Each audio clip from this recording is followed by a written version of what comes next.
কি হচ্ছে ফেসবুকে দেখা যাচ্ছে, বাড়ি বাড়ি জানা হচ্ছে। আগে ছিল দৈহিক জানা, অঙ্গের জানা, চোখের জানা, এখন আঙ্গুলের জানা। সারা রাত খালি ঠেলা ঠেলি।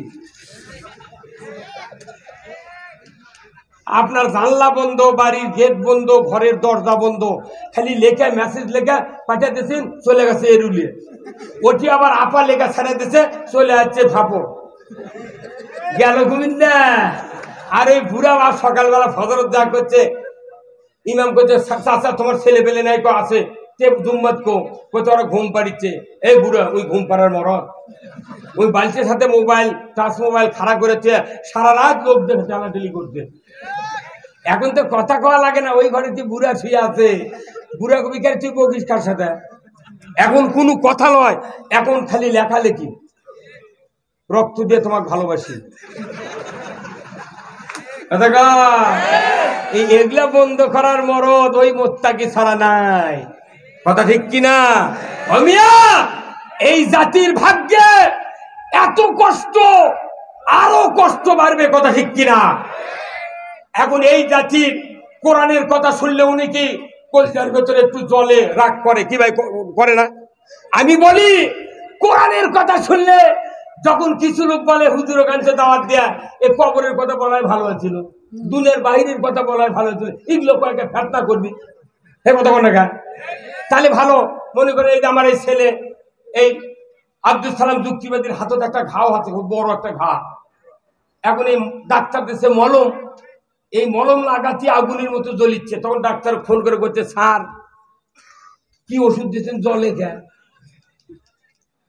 ডাক্তার বলেছে 7 দিন জ্বলবি, আর পর ভালো হয়ে যাবে। কতক্ষণ? আপনি তো এই বেড়ামত থেকে ভালো হবার চান, তাহলে জ্বলান সহ্য করা লাগবে। আমাকে দেশ কোরআনের আইনের কথা বলে কোন কোন মানুষের কলজার জলে জ্বলবি তো।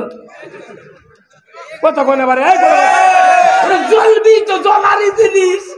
আল্লাহ কোরআনে বলছেন, হুয়াল্লাযী আরসালা রাসূলাহু বিল হুদা ওয়া দীনিল হক লিইয়ুযহিরাহু আলাদ-দীনি কুল্লিহি ওয়ালাউ কারিহাল মুশরিকুন। আমার আল্লাহ বলেছেন, নবী আপনাকে আমি শুধুমাত্র একটাই দায়িত্ব দিয়ে প্রেরণ করেছি, আপনি মানুষের তৈরি করা আইন কানুন নিয়ম নীতি একটু সরে দেয়া আমার আইন বিজয় করবেন।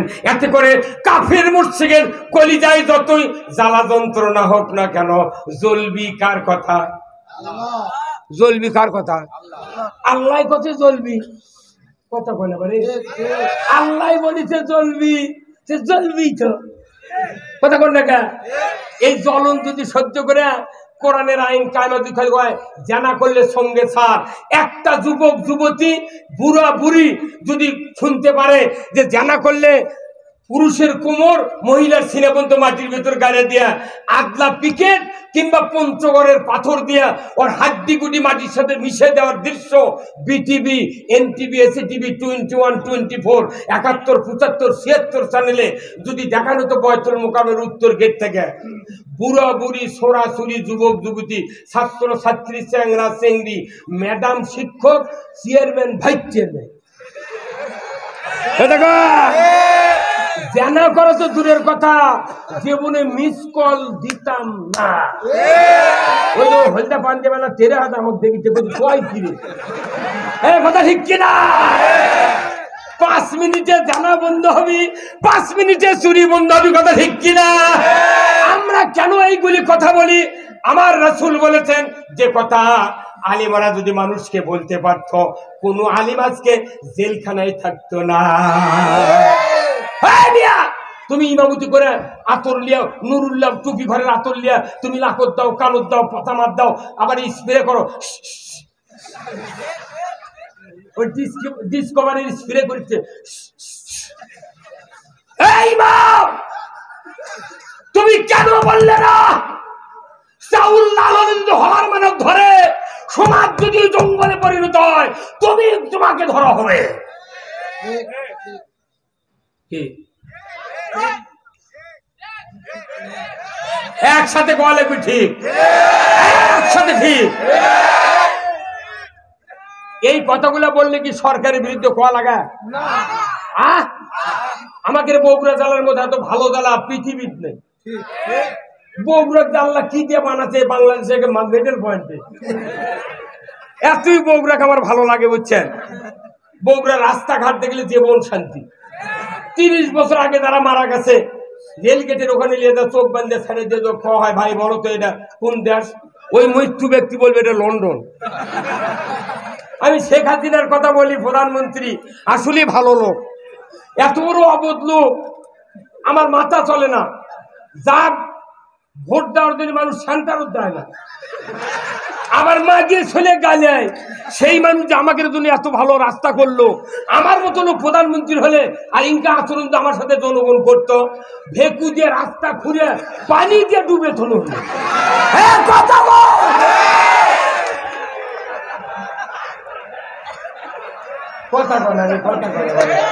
এই কথা ঠিক কিনা? বগুড়ার মানুষের সমান ভাগ্যবান লোক পৃথিবীর নাই। কারণ কি?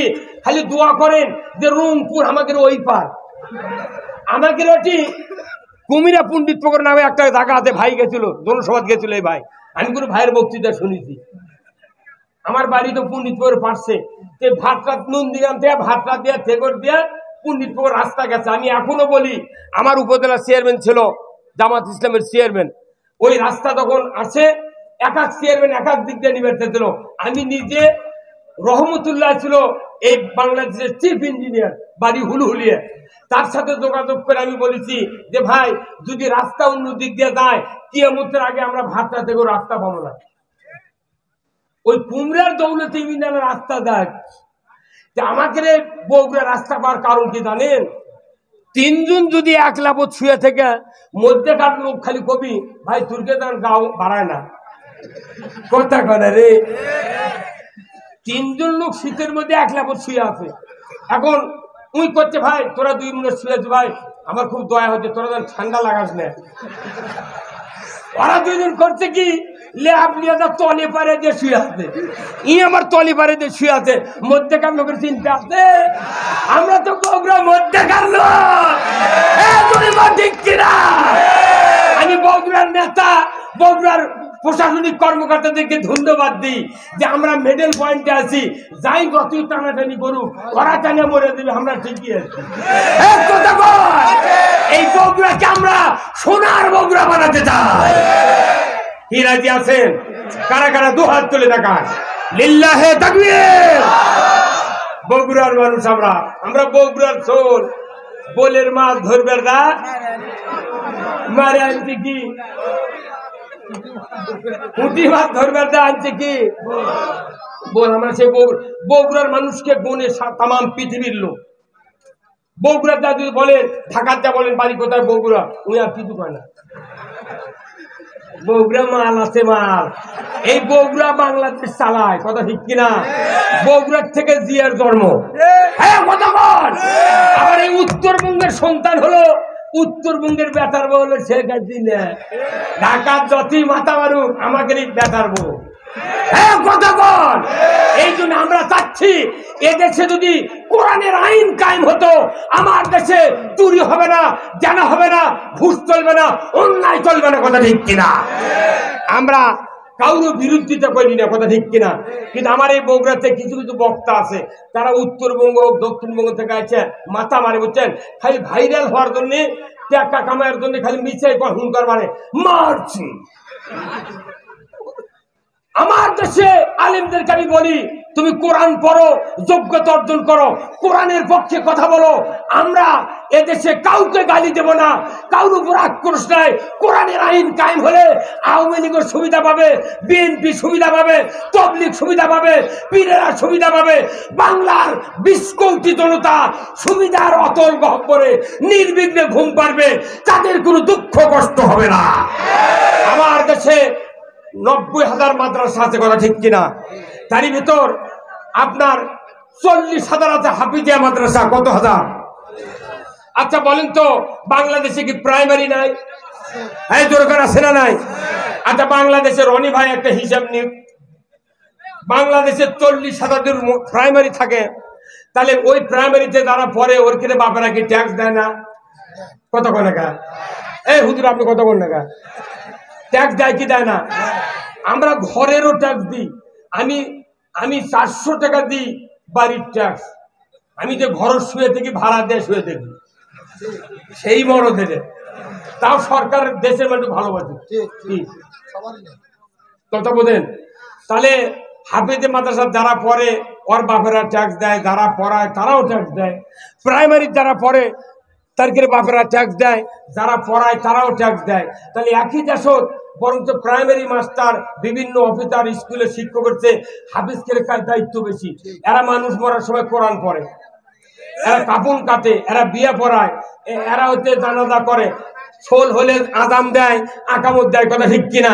এরা মিলাদ পরে, তারাবির ইমামতি করে, জুম্মাত খুতবা দেয়, কত কাজের কেড়ে। অথচ দেখা যায় প্রাইমারি মাস্টাররা বেতন পাচ্ছে সরকারের হাজার হাজার টাকা, আর এরকম কত তোরা ভিক্ষা করে চালা। তাহলে একই দেশ, ওরাও ট্যাক্স দেয়, আমরাও দিই। যদি ভিক্ষা করে চালান লাগে, প্রাইমারি মাস্টার তোমরা 2 বছর টাকা নিয়ে চালাও, ওই বেতন আবার 2 বছর আমাকে দাও, আমরা আবার চালাই, তোরা ভিক্ষা কর। ওই 2 মাস ভিক্ষা করে চালার পারবেন, আর বউ চল থুইয়া ওই ভারতের চলে দেবে। কত টাকা?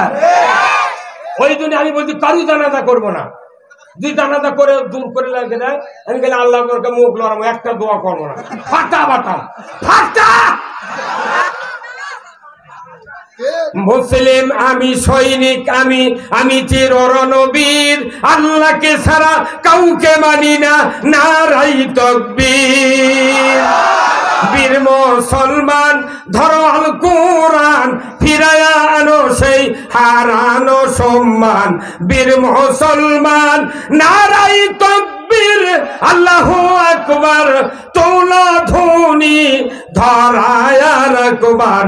বীর মুসলমান ধরো আল কোরআন, ফিরায়া আনো সেই হারানো সম্মান। বীর মুসলমান আমরা বীরের জাত। কোরআন বিজয় না থাকার কারণে শিখে ইন্দুর বীরের আমাকে মাথার লাগতে। সারা বাংলাদেশ সভা করি না আমি কিছু কিছু জায়গা ইচ্ছা করে যাই না। আমার বউগুলো আগে হেদায়ত তারপরে যাবো। বগুড়ার এমন কোন গ্রাম নেই আমি সেটি সভা বাদ দিয়েছি, টাকা যা দেয় সভা করে গেত। কথা কন, একটা বল খেলার যদি 11 জন প্লেয়ার হতে, ভাই রনি ভাই শুনবেন, 11 জনের মধ্যে গ্রামের হলো 6 জন আর 5 জন হলো হায়ারের। এই গ্রামের প্লেয়ার ওই বিপরীত টিমের ব্যাকসাপাত আছে, যদি দেখে যে গোল বেশি দেওয়ার জন্য আমাকে ওই দিক চাপ দিতে বল, ওই ব্যাকসাপা ছেড়ে দিয়েছে গোলত বুক দিয়ে বল গায়ের প্লেয়ারদের। আর যদি হায়ারের প্লেয়ার হয় ওই করতে গোল হবি না, আমার জিনিস হতে সেটি থাকবে। কথা কন, আমরা হলাম গ্রামের প্লেয়ার। বুক দিয়ে আমরা বগুড়ার তামাম লোককে জান্নাতে ঢুকানোর আমার ইচ্ছে। এই কথা কন, তাহলে জান্নাতে যদি ঢুকতে চান আপনাকে এরুলিয়া বাজার, বগুড়া বাজার, ওই 4 মাথার গ্রিলের দোকান আছে, ওই যে ঝালাইয়ের দোকান, রনি ভাই নাই? আচ্ছা, যারা যে গ্রিল বানায়, জানলা দরজা বানায়, এদেরকে গ্রিল মিস্ত্রি বলে না?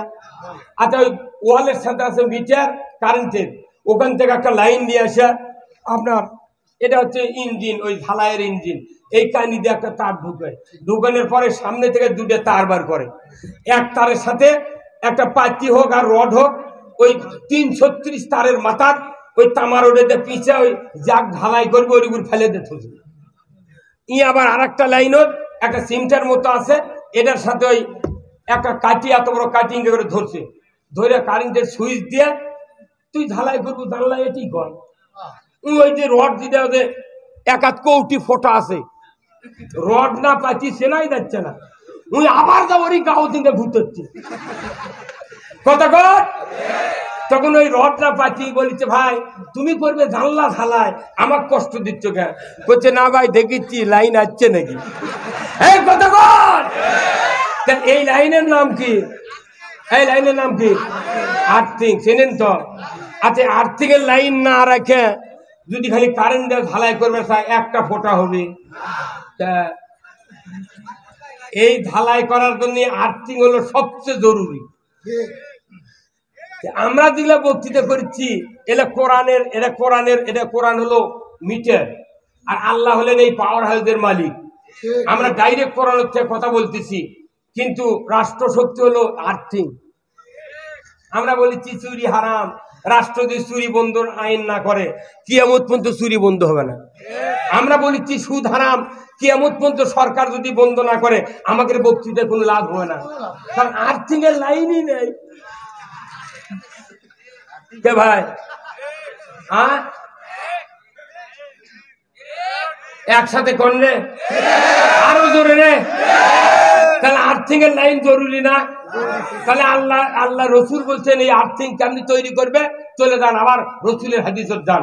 খুতবা আজকে গত শুক্রবারে কারা কারা জুম্মত গেছিলেন সত্যি করে হাত তোলেন তো, কারা কারা মসজিদত গেছিলেন? ভাই রনি ভাই জানলে হাত তোলেন না, দেখি রে না আমার হাত। আচ্ছা তাহলে শোনেন, এই মসজিদে খুতবা পড়ে না ইমামরা? হ্যাঁ ইমামরা আপনারা নাই? এই মসজিদে খুতবা দেখবেন লাস্টের দিকে একটা আয়াত আছে, একটা হাদিস আছে। আয়াতটা হলো সমাজনীতির আয়াত, আর হাদিসটা হলো রাষ্ট্রনীতির আয়াত হাদিস। এখন হাদিসটা কি? আল্লাহর নবী বলেছেন ওয়া সুলতানু জিল্লুল্লাহি ফিল আরদি মান আহানা সুলতানাল্লাহি ফিল আরদি আহানাহুল্লাহ। আল্লাহ রাসূল বলেছেন ন্যায়পরায়ণ শাসক আল্লাহর ছায়া সদৃশ্য।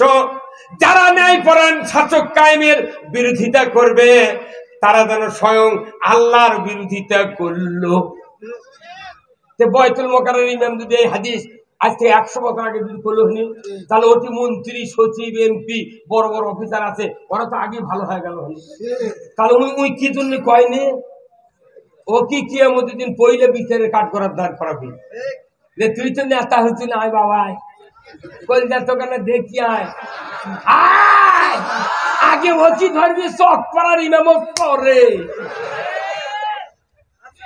ও সুলতানু জিল্লুল্লাহ, ন্যায়পরায়ণ শাসক আল্লাহর ছায়া সদৃশ্য। কেন ন্যায়পরায়ণ শাসক দরকার? কেন দরকার আপনি বুঝতে পারছেন না। ন্যায়পরায়ণ শাসক ছাড়া পৃথিবীর অশান্তি দূর হবে না, ন্যায়পরায়ণ শাসক ছাড়া রোজার হক আদায় হবে না, ন্যায়পরায়ণ শাসক ছাড়া নামাজ কায়েম হবে না। বক্তৃতা দিয়ে নামাজ কায়েম হবে না।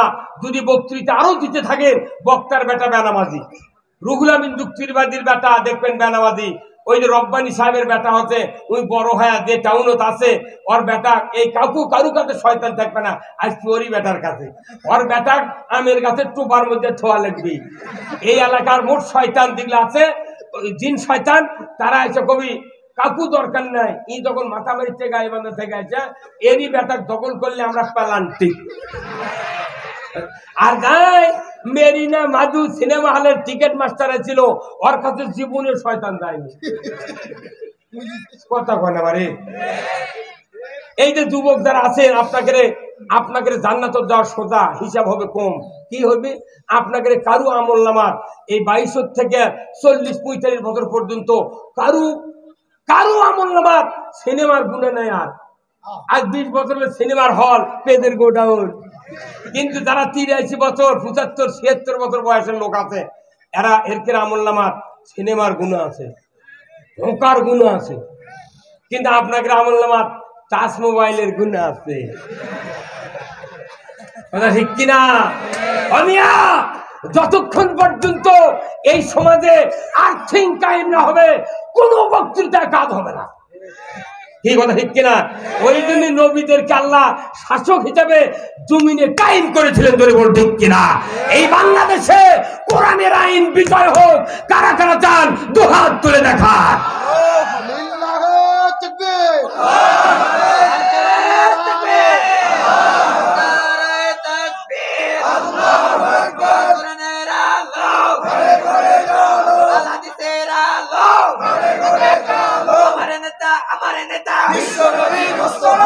সমস্যার সমাধান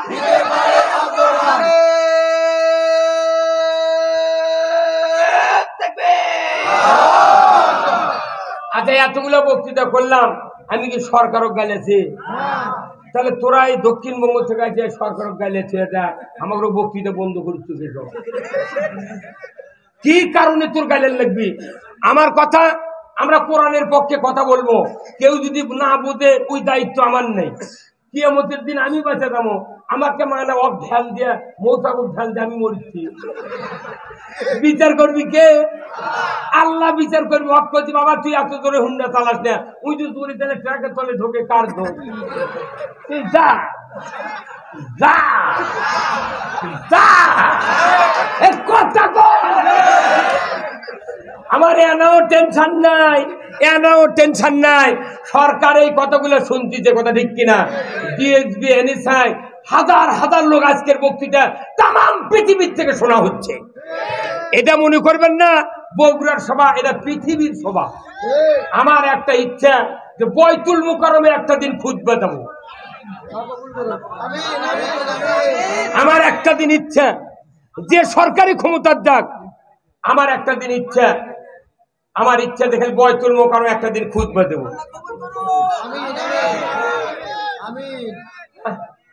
আমি ঢাকায় গেছিলাম, গাজীপুরে বক্তৃতা দেওয়ার, চৌরাস্তার মোড়ে। ওখানে আমি বলে যাচ্ছি যে বাংলাদেশের যত চাল আছে কিয়ামতের দিন অর্ধেক টাকা ফেরত দেওয়া লাগবে। চা কাপের কোম্পানি কি চিটার দেখেন, কোম্পানি গ্লাস বানাতে, কাঁচের গ্লাস বানাইলে দেখবেন মুখের দিক ওষার, নিচের দিক আটো। 5 টাকা নিয়ে 5 জন কাছে চা খাবার করছে, ভাই 5 কাপ চা দেন। কিন্তু ওই করছে কি হাফেরও কম দিছে। তাহলে ফুল কাপের টাকা নিয়ে তুই হাফ কাপ দিল, এই কথা কন। ওই যদি 5 কেজি তরকারি কিনবার দেয়, ও যদি 100 গ্রাম কম দেয়, তাই যদি 5 মুখোটে, এই কি কাম এগুলা? তুই আলু কমলিস না, তুই কি করলো? আমি এই বাংলাদেশের যে জায়গায় যাই, আমার এই আকবুরে হোটেল নাই, এছাড় মাথা, আমি যদি হোটেলে ঢুকি চা খাবার, রানি ভাই আমার ফুল কাপ দেয়, কোথায় মর্দ ফুল দিয়ে তাদের অসুবিধা। আমি বলেছি এই যে তার রাইস মিল ছিল, আজ থেকে 20 বছর আগে রাইস মিল, এই কারেন্টের মিল আলো, তখন এতই চাউল চুরি করছে। মনে করে টিন জিটি ছুটে সেটি ওই বাঁশের চটা দিয়ে বক্স বানাচ্ছে, আর নিচে করছে কুয়ো। আইসি মন করে চাউল বেঁচে একটা মিল আলা। আমি তখন এটা ধরে দিচ্ছি যে ভাই তুমি তো ধান বানিচ্ছ, তো তোমার টিনটা লাড়া লাগবে না, তুমি দিচ্ছ ডানে বেলা, আমি তোমার বাঁয়ে বেলা। 10 মন ধান ভাঙবার না দেখি 6 ধরা চাউল আমার বাঁয়ে দর হচ্ছে। তাহলে এই চাউলগুলো তুই লিখছিল। আমার এলাকাতে একটা চাউল আর চুরি করে না। ওই যে বক্তৃতা, তাহলে অন্যায়ের প্রতিবাদ করার সাহস যদি না থাকে, আমি সরকারকে গালাব না। সরকার এই কথাগুলো বুঝুক, এমপি বুঝুক, চেয়ারম্যান বুঝুক, এই যে আল্লাহর বান্দা, এইরকম লোকের বক্তৃতা শোনা লাগবে। আজকের এই মাহফিল সফল। আমার ভালো লাগতেছে যে প্রধান অতিথি একটাই পাচ্ছি, তাই একে শেষ পর্যন্ত বসে আছে। কোরআন শোনা লাগবে ইনকা লোকের, যার কথা দিয়া, পরামর্শ দিয়া, কলম দিয়া সমাজ চলে। কিন্তু তারা যেতে চাইছে, সালাম আলাইকুম, বিসমিল্লাহির রহমানির রহিম, ইসলাম মানবতার ধর্ম, আপনার নামাজ পড়বেন আর ছেলে পেলে মদত থেকে বাঁচাবেন। পুলিশ পাইছে না মদ বন্ধ করবে, এর করতে তোরা মদ বন্ধ কর। এ কত কোন না কারা আমার মতো মানুষ পুলিশ কথা মাথার চুলত বাড়ি দেন। আমি ওই দিন যদি স্ট্রোক করে মরে গেল তাহলে কি হলো? আল্লাহ আল্লাহ তুই বাঁচা, আল্লাহ জাতিক বাঁচা। ভাইরা আমার, হাসির জন্য বলি নাই। আজকে যদি বাংলাদেশে যদি একটা উমার যদি থাকতো, আমার দেশের মানুষেরা বলতো এ দেশে আর কোন সরকার দরকার নাই। আমি কারোর বিরুদ্ধে বলি না।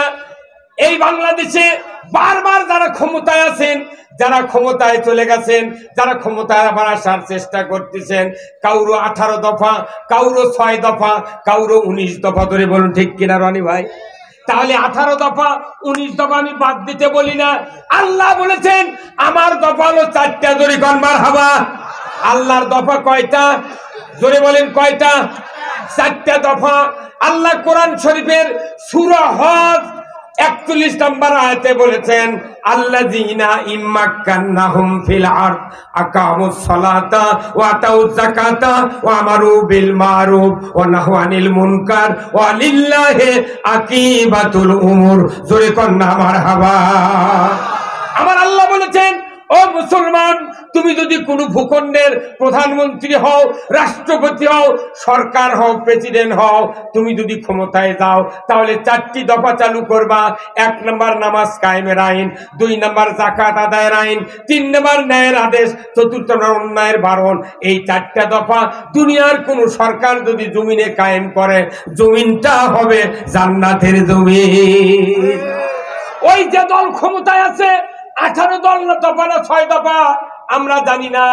আমার একটা দুঃখ, যারা বারবার ক্ষমতায় যায়, ক্ষমতায় যাওয়ার চেষ্টা করে, ক্ষমতার থেকে তারা ডিবিট হয়ে যায়, বলুন তো সমস্ত জনগণের হাতে কি ওই দলের ম্যানিফেস্টো, ওই দলের উদ্দেশ্য লক্ষ্য কি হাতে হাতে আছে? জনগণ আছে? আমার কেমন যেন বিশ্বাস, যদি ফখরুলকে বলা হয় যে তুমি বিএনপির 19 দফা কও তো, ওই পারবে? পারবি কেন? পারবে? আচ্ছা কোনো কিতাব দেখে দেখে পড়া লাগবে। আমরা দেখে একটা হাফেজ কোরআন পুরো মুখস্থ করে করছে, উনতে পারবি? কোন দলের কেউ ম্যানিফেস্টো আমি করছি, তোমাকে 19 দফা থাক, ওর সাথে 4 আল্লাহর 4 যোগ করো, তাহলে কত হলো? 19 আর 4 কত? 23। যার 18 দফা আছে 4 যোগ করো 22, যার 6 দফা আছে 4 যোগ করো, কত হলো? তুমি 500 বছর ক্ষমতা থাকবে, যদি তারপরে কও যে না ভোট হবে 5 বছর পর পর, না, জনগণ কবি ভোট লাগবে না, তুমি থাকো মরা পর্যন্ত। মানে বলতে না আমরা কি করছি, তোমাকে তোমরা বাবা আমরা ক্ষমতা যাব না, আমরা যাচ্ছি আল্লাহর আইন। এই কথা বল না কেন? আল্লাহর আইন থাকবি, জীবন শান্তি। যদি আল্লাহর আইন কায়েম না হয়, যদি সুদ বন্ধ না হয়, কারো ঈমান থাকবে না। এই বাংলাদেশের এমন কোন গ্রাম নাই 15.5 লোক কিস্তির সাথে জড়িত নাই। কি ভাই? শাক ভাত খাবো না, গোস্ত খা, স্বামীর কথা শুনবো না, ভাঙ্গা করে থাকবো না, ঝড় বাদল মানবো না, কিস্তি দেওয়া বন্ধ করবো না, জানান থাকিতে সাহেবের ডিউটি কোনদিন অমান্য করবো না। সুদ খালে তার ঈমান থাকে না। আল্লাহ কোরআনে বলছেন, ইয়া আইয়ুহাল্লাযিনা আমানু লা তাকুলুর রিবা। দেখুন ঠিক কিনা? ঈমানদাররা সুদ খায় না। যদি সুদ খায় ঈমান থাকে না। কার কথা? ওযু করে বাই ছাড়লে ওযু থাকে, রোজা থেকে দুপুরে ভাত খেলে রোজা থাকে। হ্যাঁ এই থাকবি? নামাজ শুরু করছি, ফাতিহার পর বলিছে বেটা, আব্বা অমুক উত্তর পাড়ার লই মধ্যে আমাকে গরু খরচ নিয়ে যাচ্ছে, নামাজের মধ্যে সূরা ফাতিহার পর বলেছি বাবা ওখানে দেরি করবে, আমি নামাজ পড়ে বানায়। নামাজ থাকবে? তাহলে ওযু ভঙ্গের কারণ জানলেন, নামাজ ভঙ্গের কারণ জানলেন, রোজা ভঙ্গের কারণ জানলেন, ঈমান ভেঙে যাচ্ছে কন্যা গা। কি ভাই? ঈমান ভঙ্গের কারণ এই জন্য সিয়াসাত্তার কিতাব নাম শুনছেন? মুমতাজের থেকে শুনেছেন? ওই মেশকাত শরীফ ঢুকেছে। এই কয় কিতাব নিয়ে তারা 6 কিতাবে 6 তার মধ্যে মেশকাত শরীফ ঢুকেছে। ওই এমন মরদ যে 6 গোটা পড়িছে, তাফসীর কোনটা বাদ দেয়নি। তারপরে এতগুলা পড়ে টুংটুঙি বাদান বলে জোপ আছে, টিং টিং টিং। হ্যাঁ কথা বল। 6 কিতাবের এই 6 হাদিসের ভেতরে পড়ে দেখবেন 6 হাদিসের একই হাদিস 6 কিতাবত আছে। সেটা কি? ন্যায়পরায়ণ শাসক আরশের নিচে জায়গা পাবে। তাহলে আমরা আগে চাচ্ছি সরকার যাতে আরশের নিচে জায়গা পায়। সরকার যদি আরশের নিচে জায়গা পায়, রনিও ভাই পাবি, মুমতাজ পাবি। কারণ কি? ওই সরকার কায়েম করতে যারা ভোট দিবে, যারা প্রশাসনিক কর্মকর্তা, যারা ভোটার, যারা অন্য দায়িত্বে আছে, রাজনৈতিক কর্মী, যত মানুষ ওই সরকারকে কায়েম রাখতে চেষ্টা করবে, পুরো জনগণ সহ ওই সরকার আল্লাহর আরশের নিচে ঈমানদারকে নিয়ে ঢুকে দেবে। তাহলে আমরা কি খারাপ বললাম? তাহলে 1 নম্বর প্লেসে রাষ্ট্র শাসক তারা থাকবে আরশের নিচে। আমাদের কথা নাই, আব্দুল আলামিন নাই, গোলাম রব্বী নাই, যুক্তিবাদী নাই, বজলু নাই, বাইতুল মুকাররমের ইমাম নাই, চকপাড়ার ইমাম নাই, কেউ নাই। আছে সরকার আরশের নিচে। 6টা কিতাব হাদিসের 6 কিতাবে তুই একই হাদিস দেওয়া আছে, রাষ্ট্র শক্তি ন্যায়পরায়ণ শাসক আল্লাহর আরশের নিচে জায়গা পাবে। জোরে কোন ঠিক কিনা? তাহলে এই হাদিসগুলা প্রত্যেকটা মাদ্রাসা পড়াতে পারে না? কে বুখারী শরীফের খতম হচ্ছে মেলা মাদ্রাসা বলছে বুখারী খতম। আমি বললাম একটা দিন আমি যাওয়ার পাইলে ভালো হলেন, ওরা কি করছে শোনা দরকার। যে বুখারী শরীফের কাছে মান হাব্বা সুন্নতি ফাকাদ হাব্বানি ওয়া মান হাব্বানি কানা মাই ফিল জান্নাহ। বুখারী শরীফে বলছেন আন আবি হুরায়রা রাদিয়াল্লাহু তাআলা আনহু ক্বালা ক্বালা রাসূলুল্লাহ সাল্লাল্লাহু আলাইহি সাল্লাম কুল্লু উম্মতি ইয়াদখুলুনাল জান্নাতি ইল্লা মান আবা কিলা ইয়া রাসূলুল্লাহ ইল্লা মান আবা ইলা আখিরিল হাদিস। আল্লাহ রাসূল বলছেন কিয়ামতের দিন আমার সমস্ত উম্মত জান্নাতে যাবে ইল্লা মান আবা, যারা আবা হবে তারা যাবে না। তাহলে আবা কারা? যারা আমি নবী আমার মতো দিনদারি দুনিয়াদারি, আমার মতো অর্থনীতি, আমার মতো সমাজনীতি, আমার মতো রাজনীতি, আমার মতো বিয়ে বাচ্চা পালন সংসার পালন আমার মতো করে করলো না, এরাই হলো আবা। আর যারা আমার মতো করলো এদের সাথে আমি নবী বেহেশতে থাকবো। তাহলে আপনার রাজনীতি, আপনার অর্থনীতি, আপনার স্লোগান, আপনার মিছিল, আপনার মিটিং, আপনার লেখনী, আপনার দৈহিক শক্তি আল্লাহ রসুলের কোনো কাজে আসলো না, কিয়ামতের দিন জান্নাতে যাওয়া যাবে না। আসুন না আমাদের সহায় সম্পদ সব কিছু ব্যয় করে আল্লাহর জান্নাতে যেতে চায়। এই জান্নাত আল্লাহ দিবেন কাদেরকে? কাদেরকে? মুমিনদেরকে দিবেন। আসুন না আমরা আজকের এই মাদ্রাসায় নূরে মদিনা, আমার ভাই গোলাম রব্বানী উনি এত বড় উদ্যোগ নিয়ে এই বগুড়ার জমিনে একটা মাদ্রাসা করেছেন। এলাকার লোক যারা আছেন আমি আপনাদেরকে অনুরোধ করব আল্লাহ রসুল বলছেন কোন এলাকাতে যদি একটা হক্কানি আলিম হেঁটে হেঁটে যায় 40 দিন ওই এলাকার কবরে আযাব মাফ। সুবহানাল্লাহ। এখানে আলিমের একটা মেলা লাগিয়েছেন, এলাকার লোকদেরকে আমি আন্তরিক মোবারকবাদ জানাচ্ছি। বিশেষ করে আমার রাজনৈতিক নেতা আমার রনি ভাই, ইনি যেভাবে বসে আছেন আল্লাহ ওনাকে কবুল করুক। আমি সকল মানুষকে, মা বোনদেরকে অনুরোধ করব আপনাদের 4টা ডিম মুগরি পারে ওখান থেকে যদি 10টা ডিম এই মাদ্রাসা দেন ওই এতিমরা খাবে।